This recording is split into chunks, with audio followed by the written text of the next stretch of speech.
Hello, Tho. Lovely to have you with us. We'll just let people filter into the room and then I will give you a proper introduction once. Sure. Hello, Jennifer. Thanks for having me. Such a pleasure. Such a pleasure. So we'll just give it a few minutes to let people file in. It's not the same as being together physically, but at least being together virtually gives us the chance to share the virtual space, if not the physical space. Absolutely. All right, so we will get started. Tho, thank you so much for coming to join us. This is one of our regular monthly conversations at the Global Compassion Coalition, speaking with thought leaders and those who've made a real impact on our world through using compassion and its related values and ideas. And just to give you a little bit of Dr. Ha Vinh Tho's background, he is the program director, or was the program director, of the Gross National Happiness Center in Bhutan. He's an international speaker on gross national happiness and well-being, and moving beyond GDP. He also founded the Eurasia Foundation, a humanitarian NGO developing educational programs for children and youth living with disabilities, as well as ecological projects in Vietnam. And he is also a Buddhist teacher. It's such a wonderful privilege to have you here. I wondered if I could start by asking you to tell us a little bit about what you did before you came to the work of gross national happiness. Yes, thank you, Jennifer, and thank you for having me here. It's really a pleasure and an honor to have the opportunity to share with all the friends of the Global Compassion Coalition. I think this coalition is very close to my own values and my own goals, so I think it's a good place to share. So yes, to answer your question, interestingly enough, before going to Bhutan, which is known as the happiness country, I was actually in a situation that was almost the opposite, because I worked for many years with the International Committee of the Red Cross, which is the part of the Red Cross Red Crescent movement that works in war zones and conflict areas. So it's distinct from the national Red Cross societies that you might know from your own country. So that's really the part of the Red Cross movement that is exclusively working in conflict areas, because it's upholding the so-called laws of war, and trying to support civilian population and so on in war areas. So I spent a lot of time in war zones, from Afghanistan to Darfur and Palestine to Ivory Coast and many others. And it was really, as a humanitarian worker, so my job was to train the people, the humanitarian workers we were sending to war zones. And so there was two aspects that really struck me. One was more a inner dimension. How do you equip young people who want to go to to war zones, so that have very strong ideals and want to help and are very compassionate.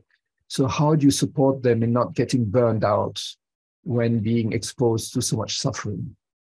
So that was more the inner dimension that I was really trying to work with. And the outer dimension was, I realized from being in war zones that the physical violence that I experienced being in war zone was, if you want, like the tip of the iceberg. And that beyond or below that or above that, whatever, or behind that, whatever you want to call it, there was really a lot of structural violence, systemic violence, the violence of the current economic system and the violence of many political systems that manifested then as physical violence, like wars and destruction. And on top of that, I realized that besides the destruction of societies and people and all the really terrible things that one experiences in war zones, one often forgets about also the ecological destruction that wars always bring along. So it was really looking at these or experiencing these aspects that made me want to ask myself, is there a way to go upstream, if you want, and to prevent rather? I mean, as a humanitarian worker, when you arrive, it's already too late. It means that the war has already started, which is, of course, good. It's like being an emergency doctor. Obviously, you want to have emergency doctors, right? But, can you prevent illness to happening in the first place, or can you prevent wars to happen in the first place? And what would the inner and outer conditions be that would contribute to preventing conflict? So that was the question I was living with, and that's what led me to discover Bhutan, gross national happiness, and so on. Yeah. And you talked about trying to prepare these young, idealistic, compassionate humanitarian workers. How did you try and prepare them for what they were going to find themselves in the middle of? So there are many different aspects, but I would just like to point out to one aspect that I think is very directly connected with our reflection on compassion, which is obviously when people want to do this kind of work, it means they have a strong empathy, right? And you have this kind of people who have strong empathy. You find them in most of the caring professions, being it humanitarian workers, health sector, education sector. And we see that very often, or not very often, but too often, people who start out with these very strong ideals and having very strong empathy can also burn out after a while because they're exposed to too much suffering. And so at one point, I had a very strong experience, seeing what was happening in the field with these young people. Not all of them were young, but mostly young people that you send to war zones. That I asked myself, how can you maintain this quality of empathy without getting burnt out, right? Because one of the possible ways to just close yourself, like you remain there, but you close your heart because it's just too much.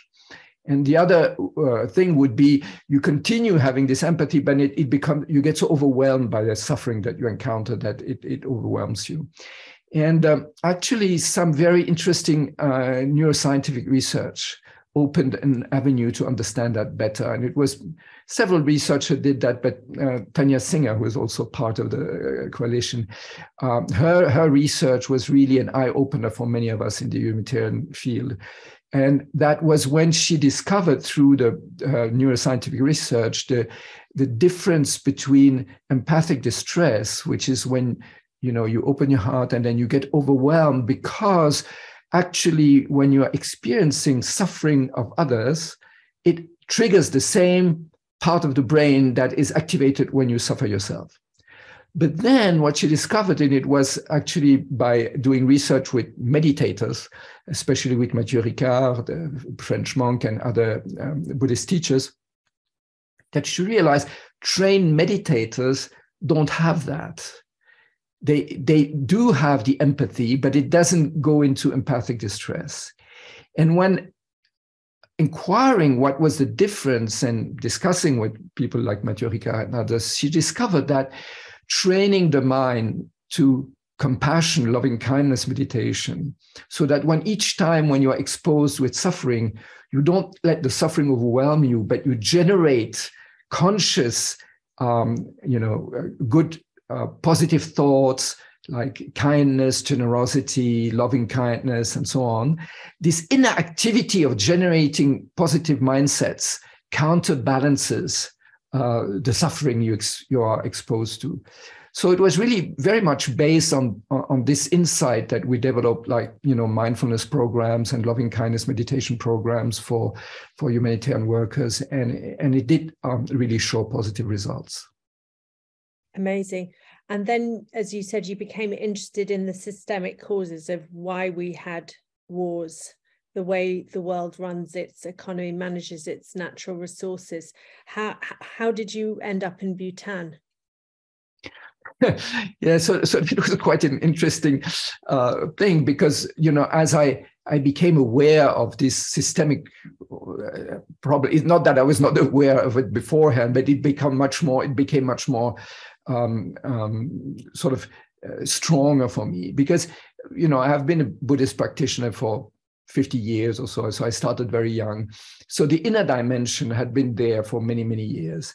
And then I had a profession that was I worked in the humanitarian field, in the educational field, in special education. So I was trying, to bring these values also in my day job, if you want. But still, there were like two separate strands, right? I had my inner practice, and then I had my work. And really what motivated me was, is it not possible to bring the two really together? So that, the inner dimension of inner transformation and the outer dimension of, working in the world, so socially engaged, politically engaged, or economically engaged, are just one and not two separate things. So that's how I got really interested in gross national happiness, because I felt that the concept of gross national happiness, really focusing all the attention on happiness of all people and well-being of all life forms, was something that was, going in this direction, and that was also based on very deep ethical and spiritual values. But when I discovered gross national happiness, I had never been to Bhutan. I'm not Bhutanese. I'm half Vietnamese, half French. I didn't know anyone in Bhutan. So it was like, oh, how interesting! But I had no idea, how I could ever get connected practically with it. And then at a certain point, the royal government of Bhutan presented gross national happiness at the UN, at the United Nations General Assembly. That was in 2011. And the resolution was passed, and there was a lot of interest. And the then Secretary General of the UN, Ban Ki-moon, asked the royal government of Bhutan to organize the following year a big meeting in New York, so-called high-level meeting on happiness and well-being as a new development paradigm. And the royal government of Bhutan decided they needed to create an institute, and part of the job was to prepare that New York meeting. And they opened the position internationally, I guess, because they hadn't found the right person within Bhutan. And I applied, and for some reason I got the job. So that's how I came to Bhutan. So I first actually went to New York. That was my first assignment, was going to New York to the UN to help, prepare this meeting. And from there I moved to Bhutan, and then I lived for the next 7 years in Bhutan. And did you have an academic, an economics background at all? Had you studied economics? What did you know about economics? No, my background is psychology and education. My PhD is in psychology and education. So for me, there was a lot of discovery, really learning by doing, and of course there were a lot of very high level experts that I could refer to. I was not expected to have all the knowledge, thankfully, because I didn't. I have to admit that it was really a very steep learning curve. But the reason why I believe they chose me was because my, like the economic dimension, so the GNH index and so on, we might speak about it, had been already developed to quite a high extent. And my job was really to create programs to bring it into society, to teach it to people, to bring it to schools, to businesses, to organization and so on. So it was the learning part that I was in charge of, yes. So before we go much further, for those who don't know about gross national happiness, GNH, and the whole amazing work that has been done in Bhutan, can you give people a snapshot, a summary of what Bhutan has discovered and what it's done differently to the majority of world economies? So the story of gross national happiness is amazing because it's almost like a fairy tale, right? So it starts with a young prince, and like in the fairy tales, once upon a time in a kingdom far away beyond 7 mountains, 7 oceans, there lived a young prince. So that's how it starts. So the young prince actually exists, and his father, the king, passed away when the prince was still very young. He was 17 when his father passed away, and his father was the 3rd king of Bhutan. And the young prince had to ascend the throne, and in these days, that was in 1972, and in these days, Bhutan was still an absolute monarchy. So it means the young king would have had absolute power. And the young prince was so wise that he he was aware that he didn't know what to do, which is, a sign of wisdom, to be humble enough to realize that you need to learn and you want. And so what he did, he traveled the country and listened to the people. And it's also very beautiful because, like listening is obviously one of the fundamental compassion skill, right? And he had it to a very high degree. So he went around and listened to the people.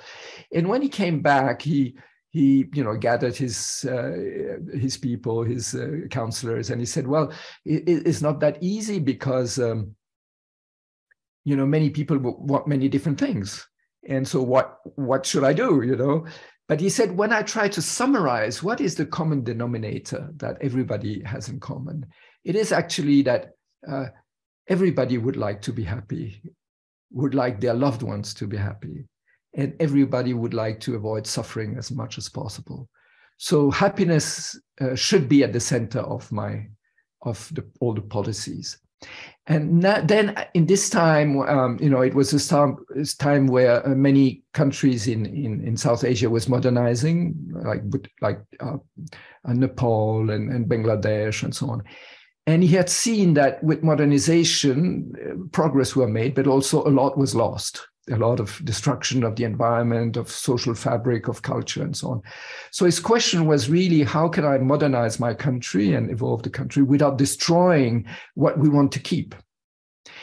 And so the next step was that that was very interesting. It was a journalist who asked, an Indian journalist actually asked the young king, more like in a provocative tone, almost sarcastic, but what's the GDP of Bhutan anyway? In these days, one tended to say GNP, but it's pretty much the same. So what's the gross domestic product of your country anyway? It was, of course, very small, especially compared to India. And the young prince said, at that time he was already the king, the sort of fourth king. And the king answered, for me, gross national happiness is more important than gross national product. And in this sentence is like a seed of everything that would develop further, meaning something very simple is that let us not forget that economic development, economic growth, of course, is important because we need it to, for infrastructure and so on and so forth. But it's not the goal for a country. It's a means to an end. The end should always be to enhance the quality of life, to enhance the happiness of all the people. That should be the goal. And economic development, and also like technological development and many other forms of progress are all serving this common goal. And really what I had realized was that, as I described, being in war zones and so on, that in the modern world, we have put the things on the head as if economic development was the goal. The growth of the economy is the goal. And then people and nature are resources towards this goal. And that's a complete nonsense. Actually, the largest system is the ecosystem, our planet, the Earth. That's the most important. Within this ecosystem, there's a smaller system, which is the human society. Within human society, there's another subsystem, which is the economy, but only one of many. So you see, when suddenly we put the economy, which is like a small subsystem, as if it was the whole, we create a complete imbalance. And so the fundamental idea of G&H is very simple, is let's put the things right again. And remember, everything we do as a community, as an organization, as a country, as a government, as a leader, should aim to bring happiness and well-being to all people and all life forms, because it's within an ecosystem. And economic development is just a subsystem. So basically, economic development becomes the servant rather than the master. Exactly. And of course, economists like to measure everything metrically. How did you begin to show that happiness could be measured, or how did Bhutan begin to show that happiness could be measured as reliably as the number of items sold in a year, for example? Yes, so that was it. This step came much later. So the development of gross national happiness within Bhutan started in the 70s, and then for decades, it was something very small that happened in Bhutan. That was this very small country far away, and nobody, paid much interest or attention to it. But then, when it came to the UN, as I mentioned in 2011, then there was suddenly a lot of interest. You remember in 2008, there had been the economic crisis, subprime crisis, and so on. And so there was a little bit of a questioning, are we conducting the economy in the right way? And so when this idea of happiness and well-being as a new development paradigm came to the UN, it attracted a lot of interest. But then the question was exactly the one you asked. If you say gross national happiness is more important than gross domestic product, well, GDP is a measurement tool. You cannot replace a measurement tool with an ideal, no matter how beautiful the idea is or the ideal is, it's just something else. So how can you measure it? Otherwise, you cannot replace it. And so that led to a work that, that was very large. I mean, there was a large group of international experts working on it, including from Great Britain, from Oxford University, more specifically, trying to figure out, so how can we measure that? So before I go into the measurement, I think it's very important to briefly share about what do we understand by happiness in the context of gross national happiness. Because one of the arguments that is given, like to question gross national happiness, is to say, well, happiness is a very personal, subjective experience. How can you measure something that is very subjective, very personal? And why would you want the government to mix in something that is very intimate, that is my own, and I don't want my government to tell me, how I should be happy? I mean, so in order to answer this question, one needs to understand that when we speak of happiness in the context of gross national happiness, we are not speaking about pleasure and superficial emotions. We are not speaking about feeling happy. We're speaking about being happy. And the happiness we're speaking about is not just the fleeting emotions. It's really, and we included a lot of research from many different fields, from sociology, psychology, neuroscience, and so on, to try to come up with a sort of a understanding that was comprehensive. And so now what we understand as happiness in the context of gross national has three main components. The first one is to care for and to live in harmony with oneself. So obviously, if I have the feeling that I have a meaningful life, that the life that I lead is the expression of my values, that I have the feeling there's an alignment between my deepest values and the way I live in the world. So I feel there's a harmony within myself, and I know how to take good care of myself to promote this well-being and happiness. So that's the first, if you want, it's like a tripod. So that would be the first element. The second one is to live in harmony and to care for others, because we know both from our own experience, but also from a lot of research, that the quality of human relationship is one of the strongest indicator of happiness and well-being. So, if we have strong friendship and love and trusting relationship, lasting relationship, respectful relationship, and so on, we know that that creates a lot of well-being. And conversely, when we have, tensions and disputes and quarrels, it's really draining our energy. We all know that if you come to let's say to your office in the morning and there's a nice atmosphere in the team, that's one thing, and you are happy to go there. But if there's tension and conflict, and so you don't even want to go there. And that's a very general thing, but we have also a lot of research that shows that really the quality of your human relationship is the strongest indicator, one of the strongest indicators. There's a famous Harvard grant studies that studied, cohorts of people over decades. And what they found out in the end is the strongest correlation for physical and mental well-being, health, and even life expectancy is the quality of human relationship, feeling embedded in a community, feeling part of, and so on. So that's the second. And the third dimension is living in harmony and knowing how to care for nature and the planet. And obviously in our time where we are facing great ecological challenges, if we don't learn to live in harmony with our planet and to care for our planet, well, of course, there will be no more happiness. So if we understand happiness with these three components, not just superficial emotions, but really living in harmony with ourselves, living in harmony with others, living in harmony with nature and the planet. So these are things that we can measure.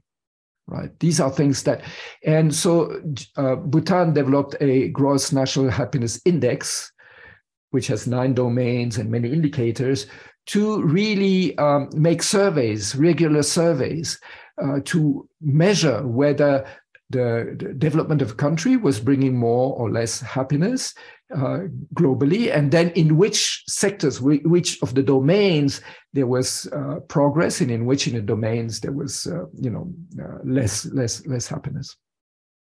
Extraordinary. And that was done in Bhutan, which, as you said, is a small country.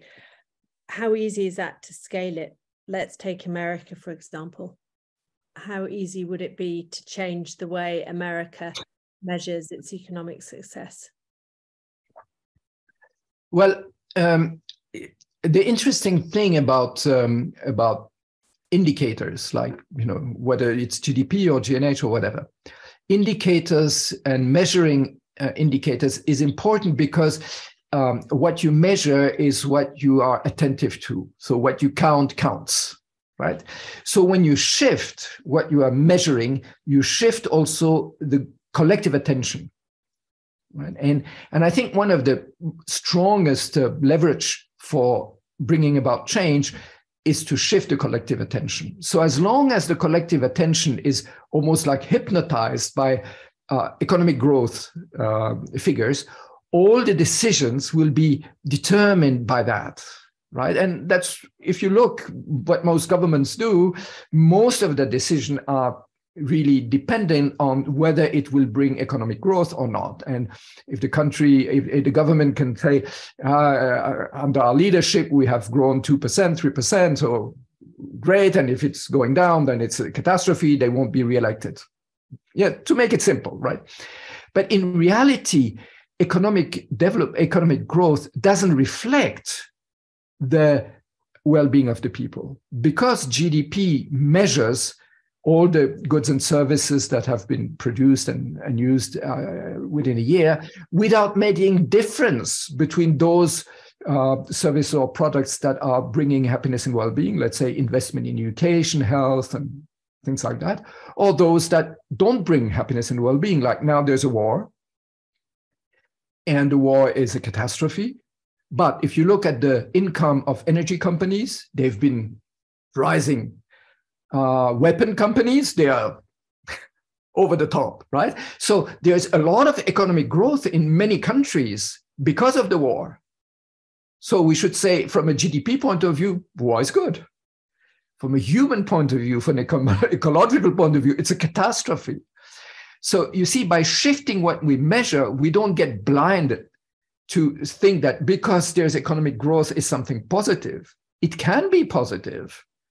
I'm not saying economic growth is bad, but it depends what the economic growth is connected to. Does it improve the quality of life of the people, or does it decrease? That's the one side. The other side is a lot of human activity is not paid for, right? We've measured that in Switzerland. There's more unpaid work than paid work. And most of the unpaid work is done by women, right? Raising children, taking care of old parents, and so many. And then, like voluntary work in NGOs, whatever. So there's more unpaid work hours per year in almost all countries than paid work. And we don't count that. If you would have to start paying all the unpaid work that is done, the economy would not be able to pay for it. But without this unpaid work, society would collapse. You see, so we are measuring the wrong things. So, if you are, let's say, if you're a parent and you stop taking care of your kids because you were working full time, then you pay a nurse to take care of your kids, it's good for the economy, probably not that good for the kids, right? If you reduce your working time to take care of your kids, from a GDP point of view, it doesn't make any sense. From a human point of view, it makes maybe a lot of sense. You see, so by shifting the way we measure, we shift our priorities. So it's any country could do that. It's just a political will. It's not something that needs a big revolution or needs to completely overhaul the economic system right away. It just, you shift what you are attentive to, you shift what you measure, and through that you will take different decisions. If you focus your decisions on the question, what will bring more happiness and well-being to the people and to all life forms? And how receptive is the international community? You talked about 2011 and Bhutan bringing its work to the world stage at the United Nations. How much of an impact has that had? And are there any signs for hope that more developed and more harmful economies, frankly, will start shifting the way they measure their activities?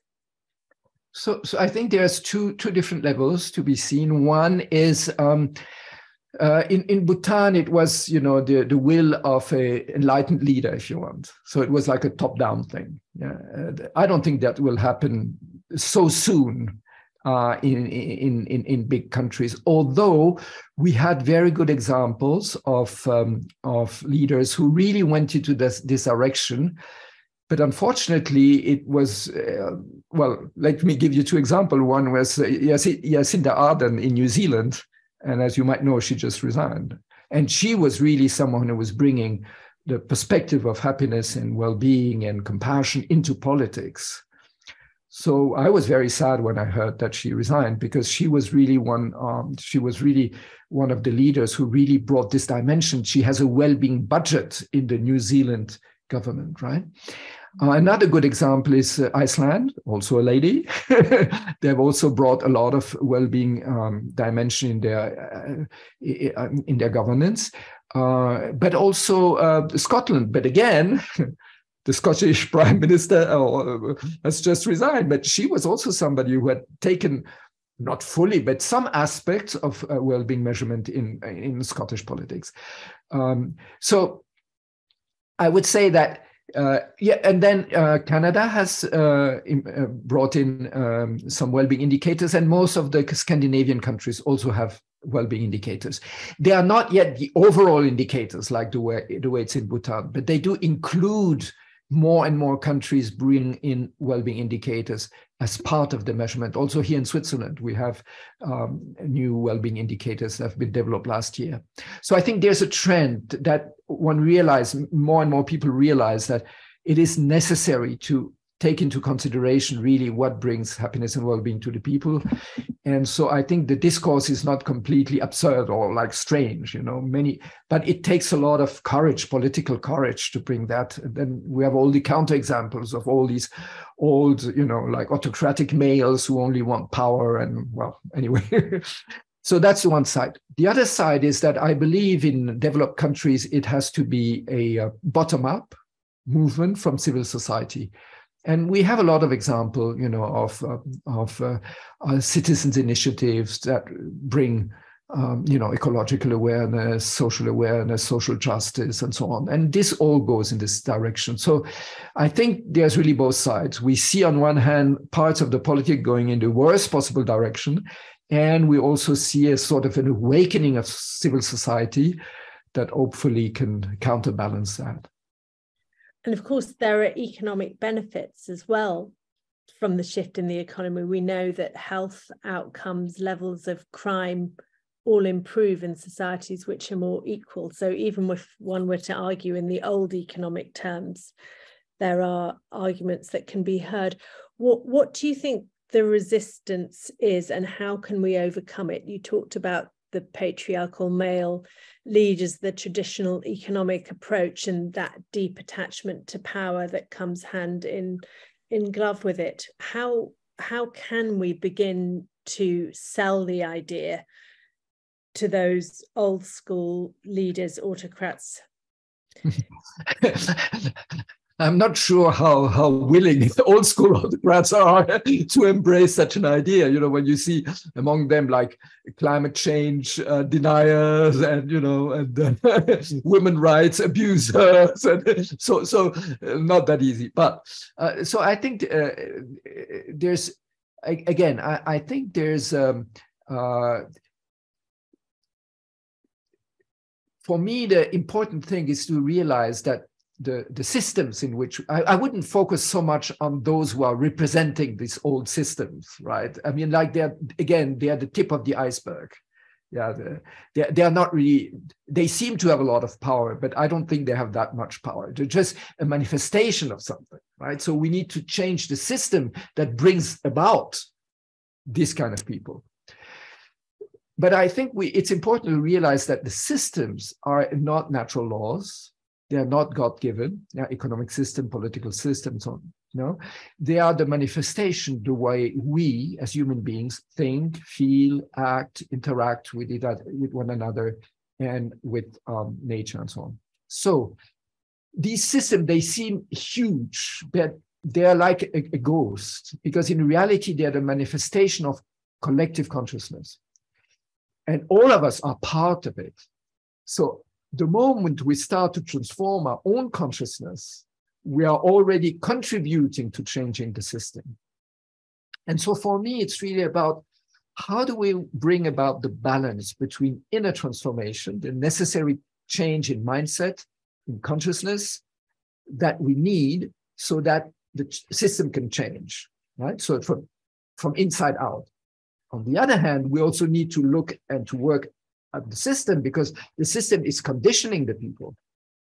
So it's not either or, but there needs to be, we need to create a virtuous circle between inner transformation and then also changing the system that supports inner transformation. And that's why we, for instance, work a lot in the field of education and also with businesses, because there are many, many people out there also in the economic world who are generally, honest and good human beings. And if they feel they can contribute, they will. So it's really finding this balance between bringing about an inner transformation. And like something like the Global Compassion Coalition is one of the tools or one of the contributors to bringing about, for instance, the idea of compassion as a central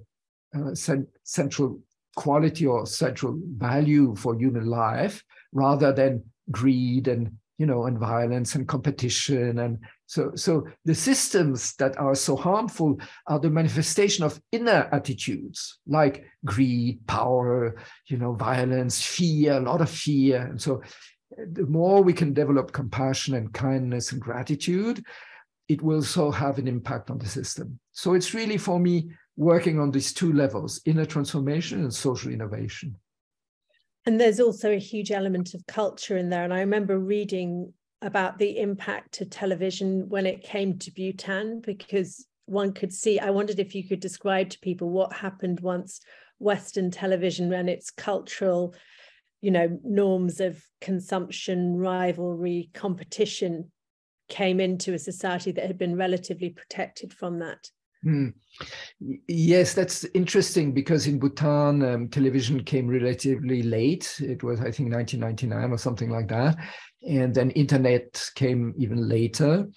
And of course, it had an impact, because it's the main messages that you see in most television programs and so on are messages or values that are related, that the outcome of this neoliberal, capitalistic society where personal worth is equal personal net worth. Like, how much do I earn? How much how big is my house, and so on. And so it was quite a difficult experience. On the other hand, it was a necessary experience, because you could not, just cut away a country away from world culture, or cut the youth away from. And so I think, although it came as a shock, because suddenly, like in Bhutan is very interesting. In Bhutan, until recently, was one of the poorest countries in terms of dollar per day per person. But when you were there, you realize people were not poor at all. because let me give you a practical example. When a young couple gets married, the whole village gets together and builds them a house. And the house is built from mud and stones and wood that is free, right? And so the whole village comes together, builds a house, and the young couple has a house. And it didn't cost them anything. So it doesn't appear as in GDP worth, So but they have a nice house. Actually, very beautiful house, because traditional Bhutanese architecture is beautiful. And all the people do that for free. They don't get paid to do that. But they know where their own kids will one day, need a house. The others will come and build a house. So you see, you can be rich in life without being rich in dollars, in cash, right? So life in Bhutan was, I would say, rather comfortable. Although if you measured dollar per day per person, it was very low. But of course, when like the images of TV series comes and you feel, to be happy, you need to have a villa and a car and this and that, then it creates a kind of tension, right? The interesting thing is that although this tension was there, and of course it created some disease, at the other hand, traditional Bhutanese culture is still quite strong. And I think it's linked to the fact that Bhutan was never colonized. So it could really keep its traditional values, Buddhist values and traditional values. And although it had an impact, my feeling was that there was a pretty good balance, really, between being aware of the modern world and yet also knowing the worth of, Bhutanese culture, Bhutanese values. So it was not a catastrophe, it was a shock, but, and I think it was, it didn't have such a strong impact in the end. And then what was a stronger impact, I think, was when internet came in. And but then it has also two sides. It enabled people to communicate much more, to be, to have, because in Bhutan, they never went through landline. It was right away cell phones. And even in the most remote villages in Bhutan, you get connection, right? And so it enabled people to communicate and stay in touch. And so, technologies always have two sides. It's neither good nor bad. It's what you do with it. And I think Bhutan has managed to keep a certain balance, although, of course, I'm not saying there's no problems, but, there's still a balance. Can you tell us a bit about your work now? I'm thinking particularly in how you've taken GNH and applied it to other situations, particularly, for example, Vietnam. So I was in Bhutan, but until 2018. So I lived there for 7 years, and I learned so much there. I'm so grateful for the experience I had. And when I decided to leave Bhutan, I was asking myself how I could contribute to spread the good message and the good values and the good practices that I learned. So I did it in several ways. One, I wrote books. I wrote a book which is called A Culture of Happiness in English, and I also wrote a book in German and in French, just to so people could understand what GNH was about. And that was one thing. And then I created the Eurasia Learning Institute for that was mentioned. And there's some background. Somebody muted their microphone, I think. Okay, so and our effort was to bring the values and the practice of cross-national happiness in the field of business, education, and public policy. So these are the three fields where we are working. So in the field of education, we created a program called Happy Schools. And so we piloted this program so to be honest, it didn't start there. We started before. I was working with the Mind and Life Institute, which is a US-based institute that tries to bring together traditional wisdom and modern science. It's the patron is His Holiness Dalai Lama. And together with the Mind and Life Institute, we created a program that was called A Call to Care, which was an educational program. And then building on that, I developed a specific program called Happy Schools, which was to bring these inequalities that we spoke about. I call them happiness skills. So my understanding is happiness is built on skills, and skills can be learned. So happiness can be learned, basically. And so we created a teachers program based on the 3 modules connected with the 3 components of happiness, so connecting to self, others, and nature. And this creates, and it's 3 modules over a year, and the teachers learn that, and then they implement it together with their students in the classroom. So it's based on mindfulness practices, emotional intelligence. So, emotional, I think somebody should mute their microphone. We have a background noise. Could somebody mute their microphones, please? Okay. So, self-care, which is mindfulness and learning how to deal with difficult emotions, how to transform difficult emotions, how to cultivate positive emotions. So that's one module. Then care for others and society, which is social competencies, compassion, deep listening, loving speech, how to create good, healthy, long-lasting relationships, and so on. And then a module on care for nature and environment that includes organic agricultures and creating gardens and ecological activities and so on. So this program has been piloted in Vietnam. Over 4 years, we had also scientific assessment of it. It's been very successful, and now we are looking at scaling it up nationwide. So that's, I'm so grateful that this is possible. I would have not expected it to be, but, and also after the pandemic, many educators and ministries of education realized that mental well-being of young people was really challenged. And it was really necessary to try to put the focus of happiness and well-being of young people as important as academic achievement. So that's one field. And we are piloting it also in Switzerland, Germany, various countries.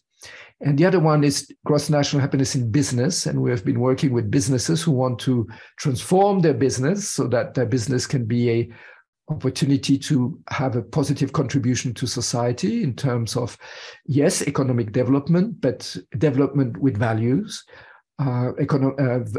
development that is serving the people and that is not harming the environment. So we have a number of certified gross national happiness companies in Vietnam, in Thailand, and so on. And we're working also with companies in Switzerland. And the last field was working with in the field of public policies, but more at the level of cities or villages, creating happy communities. So these are the 3 domains we have been working in the last years. And just tell everyone a bit about the success story of, there's one company I know that you told me about in Vietnam that adopted GNH as its measure as the pandemic hit, and how did it fare compared with other organizations?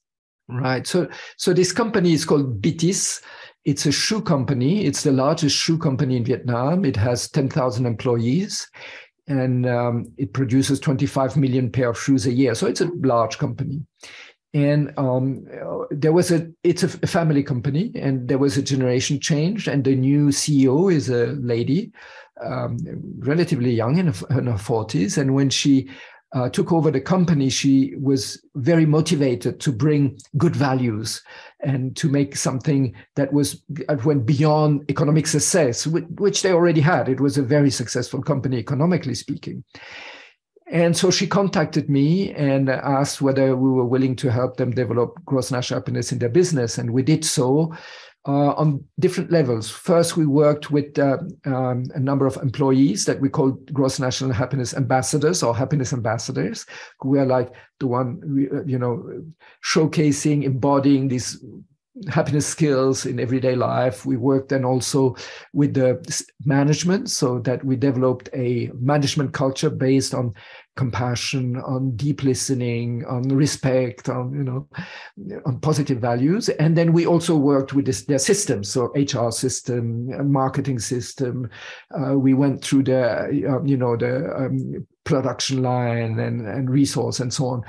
And so it really went on 2 sides, and it went very well, and the company was really, and the employees really also felt very much motivated by it, because suddenly their work had more meaning than simply producing shoes. I'm not saying that producing shoes is not meaningful, because people need shoes, but as a worker in a factory, when you feel that it's the only thing you do, it can get a bit limited. But when you feel that your company is contributing to positively to society, and they did that by ecological projects, social projects, and so on, then it encouraged them very much. And then the pandemic hit, and they lost 40% of their revenues almost overnight. And and many companies lost their revenue, and many companies fired a lot of people because they didn't have enough money. And Cindy, the CEO of BTS, who's also a member of Global Compassion Coalition, you might want to interview her once. She's an amazing lady. I spoke with her at the beginning of the lockdown. In Vietnam, the lockdown was quite strict. And she said, no matter what happens, I won't fire anyone, because I am responsible for 10,000 families. That's my responsibility. Imagine, that's very different mindset from the usual CEO mindset. I want to maximize the profit. And her mindset was, I'm responsible for 10,000 families. That's my job as a CEO. That's my main responsibility. So she didn't fire anyone. Then she asked all her senior managers that if they were willing to diminish their income on a voluntary basis, not forced, not just to make sure that those with the lower salaries could get at least enough to survive. And almost all of them agreed. All the senior management, cut their income by 20, 30% to be able to redistribute it. Not only did they do that, they kept the factory kitchen open, because they have big factories with kitchen. But because they were not allowed to work in the factories, they gave away the meals to people on the streets, because in Vietnam, we don't have such a good unemployment insurance. So many people who were out of job were out of food, literally. And so they were giving thousands of meals away, So they donated to hospitals, and I could go on and on, amazing, And then on the day where the lockdown stopped, and they reopened the factories and the shops, because their factories have shops, and everybody was there on day one because they hadn't fired anyone, and everybody was super motivated because they, in business, employee engagement is a big issue, right? And you do all kind of funny team building activities, whatever, more or less meaningful or meaningless, but real team building comes from having the feeling we're doing together something meaningful. That's the real team building, yeah. So you don't have to make funny things in the forest. You just, then, and all the people were super motivated because they knew their company is there for them. And when the company speaks of caring for the well-being of the employee, it's not just an empty phrase. It's actually what they do. So overnight, everything was working again, all the factories, all the shop. And since the end of the pandemic, their income was raised higher than it was before the pandemic. So it's also an economic success. And it's also good for them and good for society and good for ecology, because they're really careful about the way they use their resources. And they're using the Gross National Happiness Survey because there is a specific way to use the survey for companies. They've used it already 3 times, and we've seen that the overall happiness of the employees has risen tremendously since they started doing the G&H business program. That's such an inspirational story, and we unfortunately only have 5 minutes of our conversation left, and there have been a lot of questions from the chat box. One of them is specifically about how would you apply this approach to a humanitarian NGO which primarily focuses on lives saved? How would you integrate measuring happiness and improving relationships with partner organizations as well? Well, I worked a lot in humanitarian field, and what I've observed very often is that humanitarian values in NGO, in humanitarian organization, are really addressing, and usually and mostly in a very positive way, to the beneficiaries, so the victims and so on, which is, of course, it's their job. But not always do these values are used internally for their own staff. And I think if we want to make a humanitarian organization sustainable, we really need to take very good care of the well-being of our own staff. And so from this perspective, gross national happiness measurement and also happiness skills development can really, I think, help a lot a humanitarian organization to have less turnover and to be able to, not face this kind of, empathic distress and burnout that we oftentimes experience in this field. Thank you. And there is someone here, Kemi, who has posted in the chat. He's in Africa, or she's in Africa, and says, is there a network of people already working in Africa that they can connect with?